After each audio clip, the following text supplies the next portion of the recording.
Hello, আমি অর্পিতা। আমার চ্যানেলে আপনাদের সকলকে স্বাগত জানাই। আমার আজকের রেসিপি মাটন কারি। তার জন্য নিয়ে নিলাম আলু, পেঁয়াজ, টমেটো, আদা, রসুন এগুলোকে ছাড়িয়ে তারপর আমি মাংসটা ম্যারিনেশন করে নেব। তার জন্য দিয়ে দিলাম লবণ। লবণটা দেওয়ার পর দিয়ে দিলাম হলুদ। আমি এই দুটো উপকরণ দিয়েই মাংসটা ম্যারিনেশন করে রেখে দেবো কিছুক্ষণের জন্য।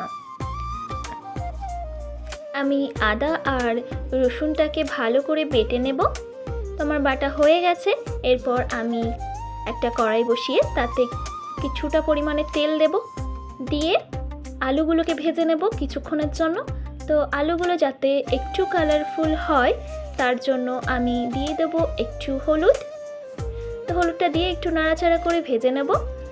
তো আমার আলুগুলো ভাজা হয়ে গেছে। আমি আলুগুলোকে এক এক করে একটা পাত্রে তুলে নেব। আমার আলুগুলো তোলা হয়ে গেছে। আমি ফোড়নের জন্য কয়েকটা লঙ্কা, একটা এলাচ আর তেজপাতা, চিনি আর জিরে ফোড়ন দিয়ে দিলাম। তার মধ্যে দিয়ে দিলাম পেঁয়াজগুলো একটু ভাজা ভাজা করে তার মধ্যে দিয়ে দিলাম রসুনগুলোকে। তো রসুনগুলো দিয়ে কিছুক্ষণ ভাজা করে নিলাম। তারপর আমি এটাতে অ্যাড করলাম 1 চামচের মতো আদা বাটা। তো আমি আদা বাটাটা দিয়ে কিছুক্ষণ নাড়াচাড়া করে নেব। এর মধ্যে বলে রাখি, আমার ভিডিওগুলো যদি আপনাদের ভালো লাগে অবশ্যই একটি লাইক কমেন্ট করে যাবেন।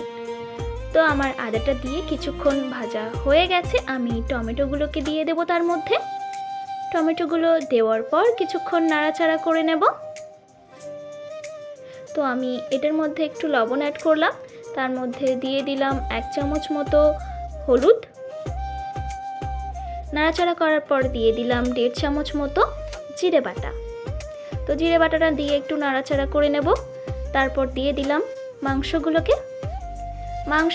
দিয়ে কিছুক্ষণের জন্য নাড়াচাড়া করে নেব। তো নাড়াচাড়া করে নিয়েছি। তারপর দিয়ে দিলাম 1.5 চামচ মতো লঙ্কা বাটাটা দেওয়ার পর আমি কিছুক্ষণের জন্য এটা নাড়তে থাকবো। তো আমি বলে রাখি, তার মধ্যে আমি কিন্তু 900 গ্রাম মাংস নিয়েছি। তো সেই পরিমাণের মশলাই দিচ্ছি। তো আমার মাংসটা কিছুক্ষণের জন্য কষানো হয়ে গেছে। তো আমি এরপর দিয়ে দিলাম একটু গরম জল, যাতে মাংসটা ঢেকে ঢেকে কিছুক্ষণের জন্য কষাতে পারি।